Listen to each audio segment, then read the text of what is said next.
Vítam vás pri novom diele našeho študentského štúdia. Mojím hostom je Richard Filipek. Richard, ahoj. Dobrý deň. Richard nám prišiel porozprávať konkrétne niečo z jeho tvorby, čomu sa venuje vo voľnom čase a po prípade aj v škole. Tak. Väčšina ľudí ma pozná podľa toho, že som dosť nezvyčajný tým, že robím kartové hry. A ako od druhého ročníka som začal robiť kolekciu svojich vlastných domácich kartičiek a postupom času som ku len obrázkom pridával aj pravidlá a aj nejaké veci, čo niečo robia. A postupne som začal robievať ako hry, aby som mohol zabávať vo voľnom čase aj ostatných. A ako si sa tomu pôvodne dostal? Čo ťa k tomu tak dohnalo? No, čo si tak pamätám, ja som začínal ešte kedysi dávno v ére, keď boli populárni Pokémoni a vtedy moc som nechápal, že čo všetci na tom tak veľmi vidia, tak som si začal robiť vlastné ako obrázky rôznych figuriek, ako z fantázie, čo sme si vymýšľali. A postupom času k tým obrázkom som pridával útoky alebo nejaké vlastnosti tých postavičiek a tak aj vznikli prvé pravidlá hier a išlo to ďalej tým, že už len som vymýšľal pravidlá, ako to zrealizovať a dopadol som s tým, že teraz mám 4 hry.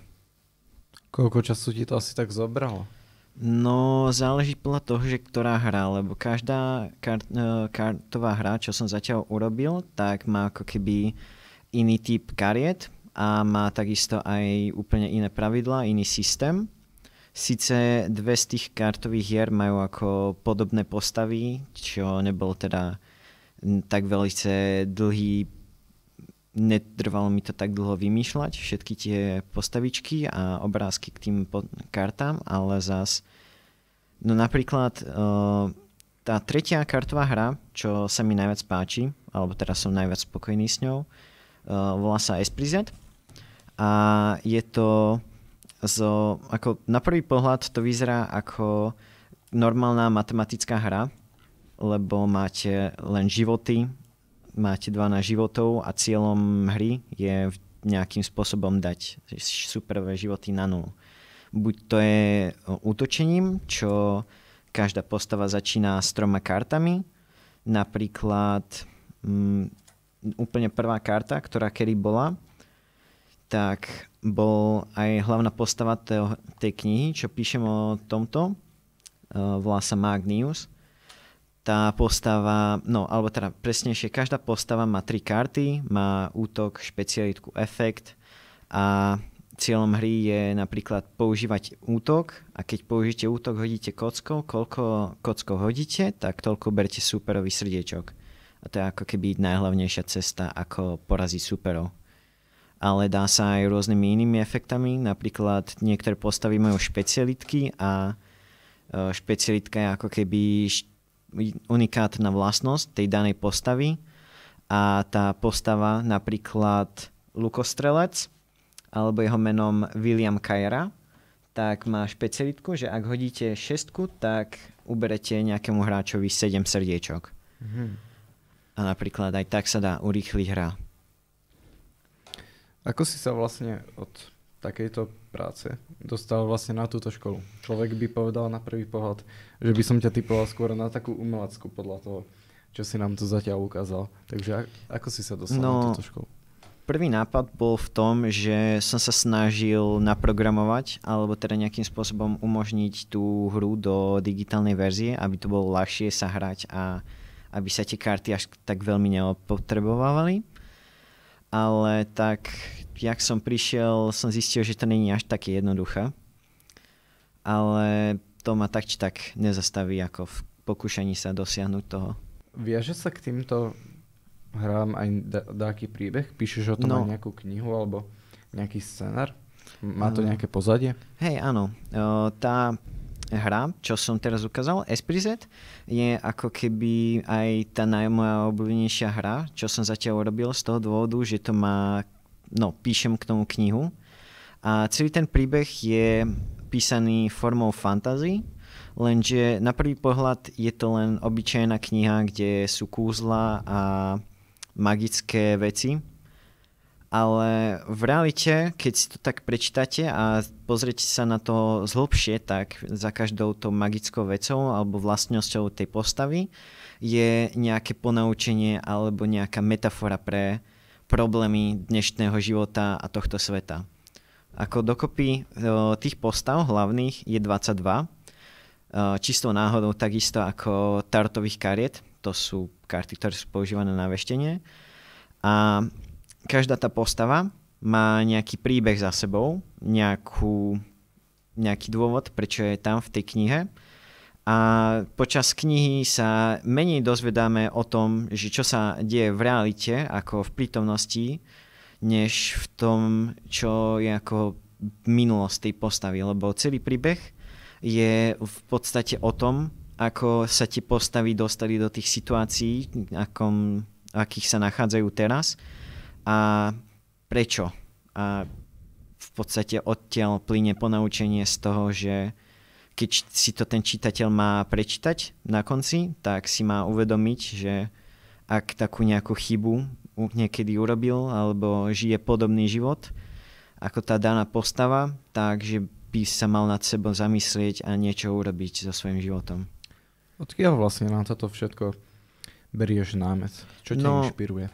Väčšina postav je ako keby reálny človek, ktorého som kedysi poznal alebo ešte poznám, tak sú to osobnosti niektoré, a niektoré z časti, niektorí celé.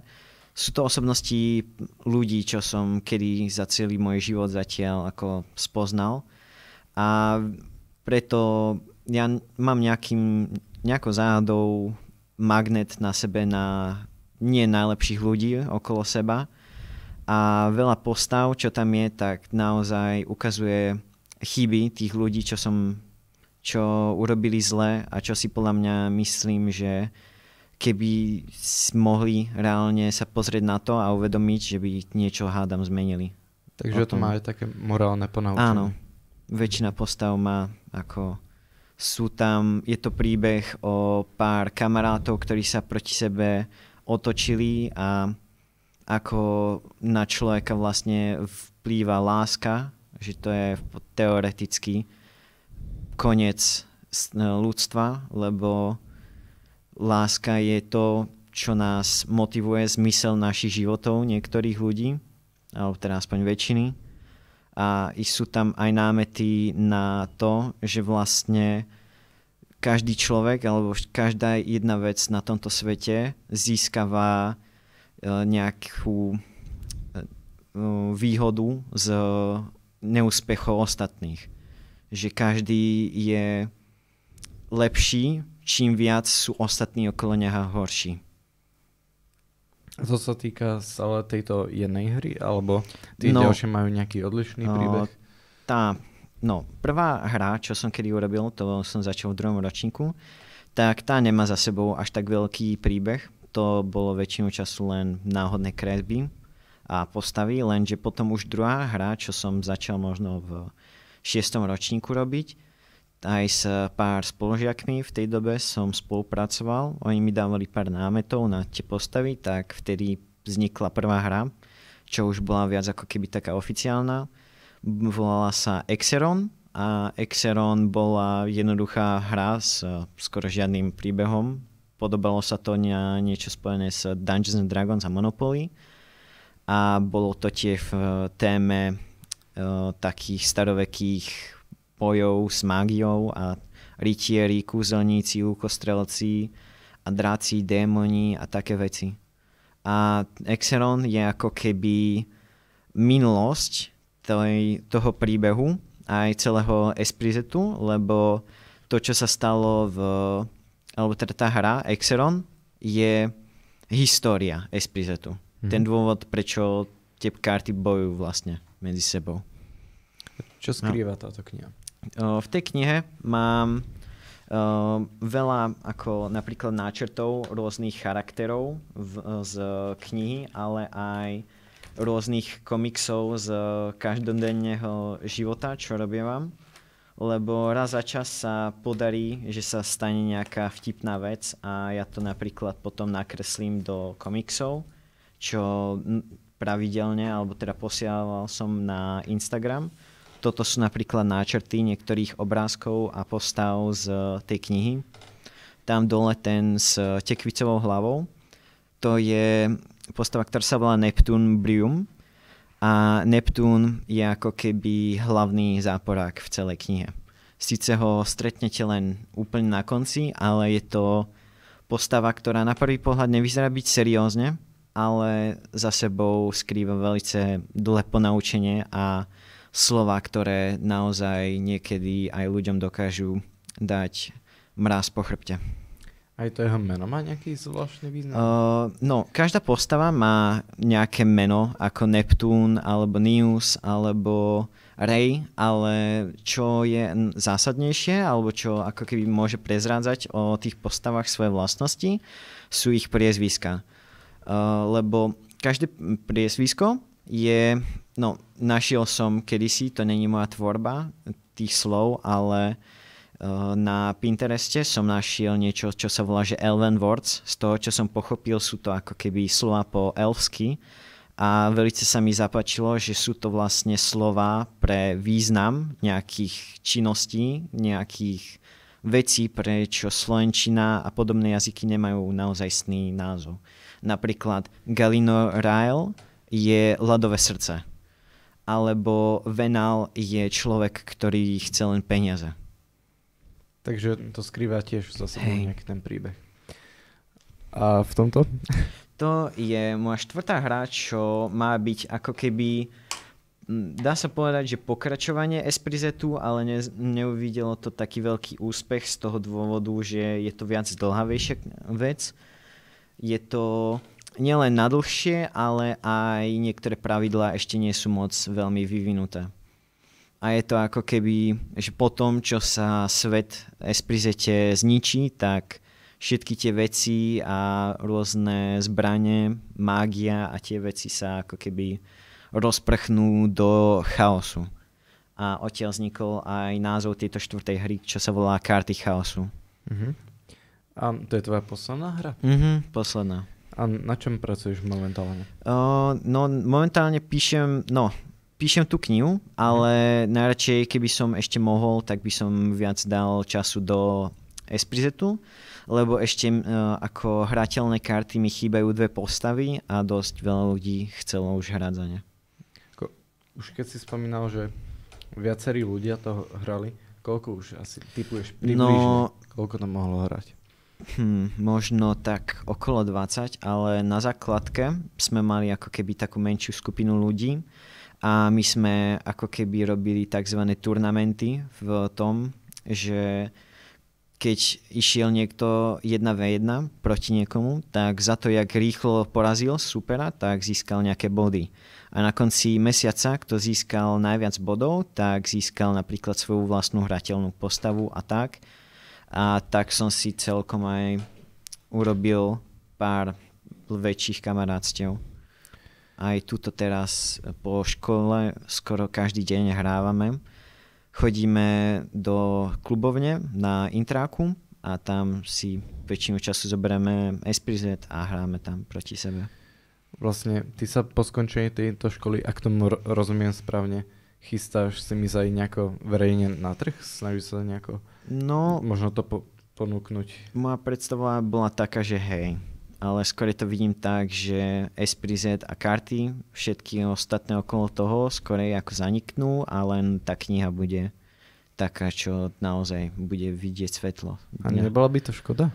Asi hej, ale tak neviem, či som schopný dať naozaj toľko veľa času do hry tak, aby to si aj ostatní dokázali užiť po celom svete. Tak kto vie, možno to bude slovenská obdoba Pokémona. Takže nikdy nevieš. No. Mhm. Ty už si spomínal, že si s tým začal už ako druhák na základnej škole.